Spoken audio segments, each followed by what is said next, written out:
高鐵要通到宜蘭，行政院今仔日正式核定計劃，會佇咧宜蘭的市區設一站。對南港到宜蘭全長是60.6公里，預計開3500億，2037年完工。希望是會當解決國道5號塞車的問題，讓東部的交通更加利便。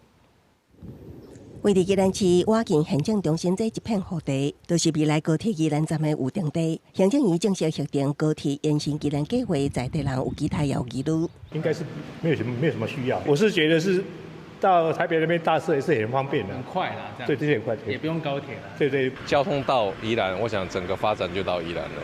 所以在整個區域上面來講，我們很希望高鐵趕緊來宜蘭。行政院強調會以4大重點計劃，包括發動雙軌電氣化、南回鐵路雙軌化、參高鐵延伸屏東、加高鐵延伸宜蘭來打造4個90分鐘的環島高效鐵路網。其中，高鐵自南港車站向東延伸了後，避開翡翠水庫集水區，經過新北，過往宜蘭縣終點佇宜蘭市區新設站。路線長大約60.6公里，總經費大約3521.75億，預計核定了這一年完工。鐵道局後續會積極的來辦理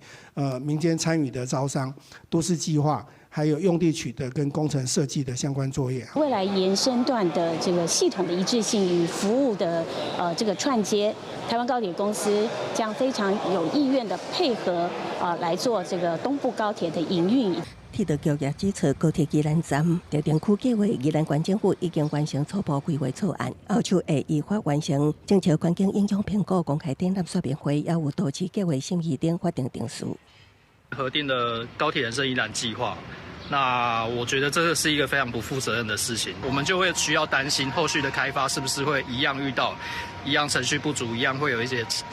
點是強硬過關的狀態。行政院強調，高鐵延伸宜蘭唔但緩解國道5號塞車的問題，更加會當提升北宜之間來往的運輸便利，也讓當年即可代替運輸的東部增加高鐵的選擇，強化東台灣交通進程。記者綜合報道。